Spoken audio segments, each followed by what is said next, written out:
Cette province située au centre du pays avec une superficie de 88 800 km² et une population estimée à plus de 500 000 âmes accueille son 16e gouverneur de l'histoire, Djimta Bergon. C'est de lui qu'il s'agit. Il est nommé pour succéder à Ahmed Mohamed Karambal au terme du décret 087 du 24 juin 2021. Le sortant a attiré l'attention de son successeur sur la persistance des conflits intercommunautaires et également les voyages clandestins car la province est devenue un carrefour de voyageurs allant du sud au nord, de l'est à l'ouest et vice-versa. Le ministre de l'administration du territoire et de la décentralisation, Mohamed Béchir Chérif, s'est dit convaincu que le nouveau gouverneur ne faillira pas à sa mission.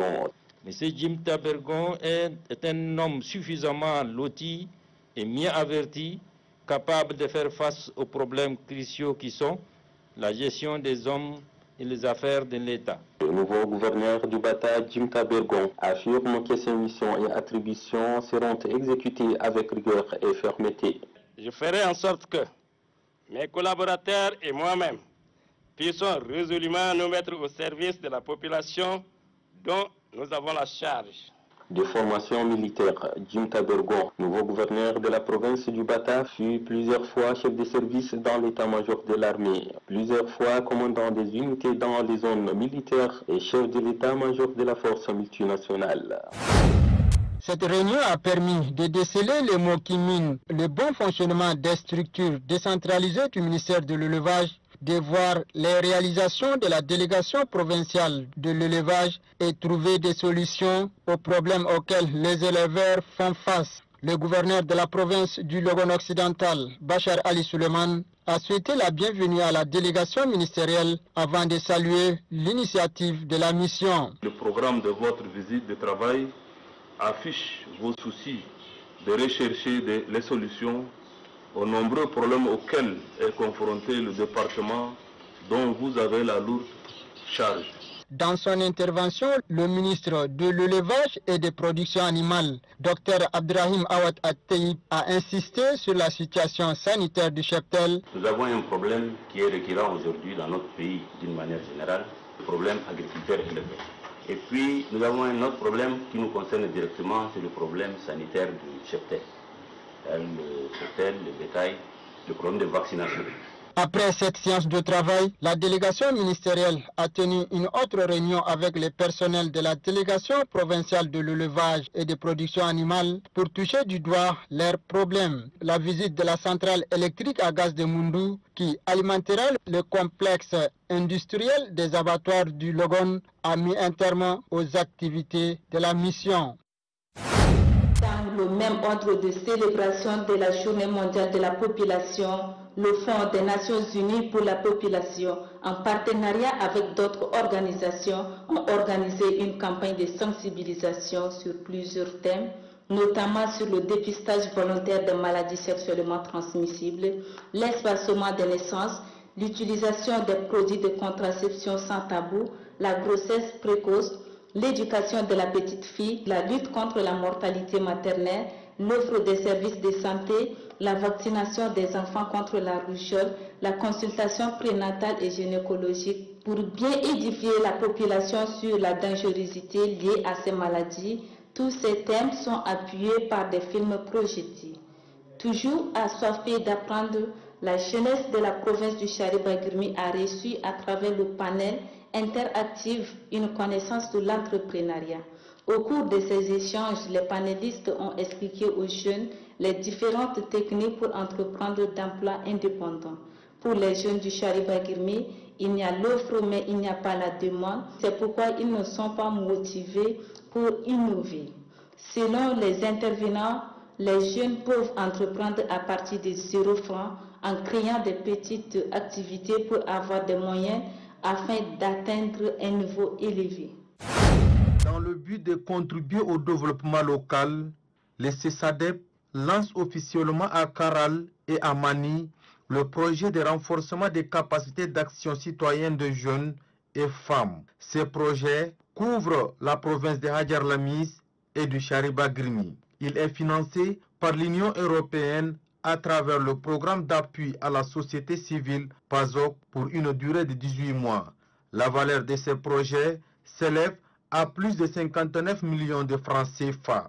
L'objectif de ces projets est de diminuer la pauvreté, d'améliorer la participation active des jeunes et femmes dans la vie socio-économique et politique dans la zone d'intervention. À Karal, comme à Mani, le chef de projet Abdoulaye Mankoussi a abordé des questions relatives à l'accompagnement et à la redynamisation opérationnelle des bénéficiaires dans les choix d'orientation d'action de développement durable et au renforcement des capacités citoyennes de jeunes et femmes dans la zone d'intervention du dit projet. Les sous-préfets de Karal et de Mani informent les bénéficiaires que ces projets ont pour but de booster l'économie nationale d'une part et de contribuer au développement local de la province de Hadjar Lamis. Le gouverneur de la province du Guéra, Sogour Mahamad Galma, accompagné de M. Dago Yacoub, ont visité les différents chantiers présidentiels annoncés par le feu maréchal du Tchad. Cette visite va permettre au nouveau gouverneur d'évaluer l'état d'avancement des travaux. 5 chantiers publics, notamment les 30 villas, le lycée scientifique, la résidence présidentielle, le château d'eau de 1000 m3 et la centrale hybride sont en perpétuelle évolution.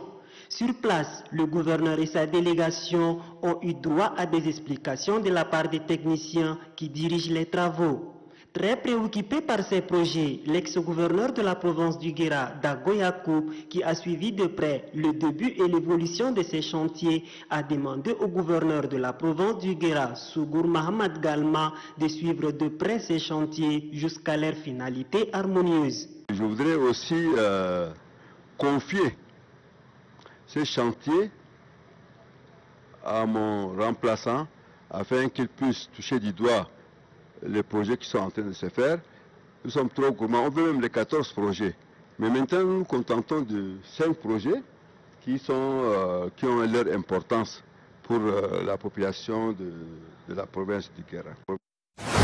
Il s'agit des véhicules 4x4, d'un groupe électrogène et des outils informatiques. La remise de ce matériel permettra au Conseil provincial du MPS de Ouadaye à mener des actions opérationnelles en vue de faire face aux défis de l'ère. Prenant la parole à cette occasion, le secrétaire exécutif du Conseil départemental du MPS, Radouane Hissène Mokhtar, se réjouit du don du gouvernement de la transition à travers le bureau national du MPS. Maria Mahmoud Abdelaziz et Isal Badouri Yacoub, respectivement présidente de l'OFF MPS provincial et départemental, se sont relayés pour saluer l'acte posé avant de rassurer le soutien des militantes au Conseil de transition afin d'œuvrer pour le bien-être des Tchadiens. Au nom des jeunes, Mohamed Hamid Nourdja a adressé ses sincères remerciements au bureau national du MPS pour ces gestes combien importants. Intervenant à son tour, le secrétaire général du Conseil provincial du MPS de Ouadaye, Abbas Abdelkerim Badour, a relevé que la remise de ces véhicules et matériel informatique s'inscrit dans le cadre de la redynamisation du MPS conformément aux recommandations et résolutions du 10e congrès extraordinaire tenu le 12 juin dernier.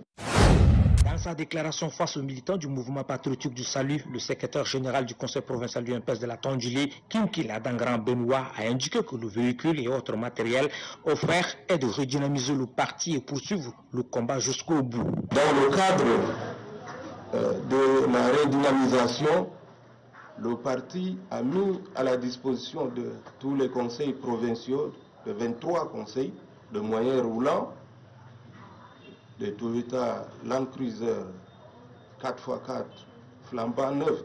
Le parti a mis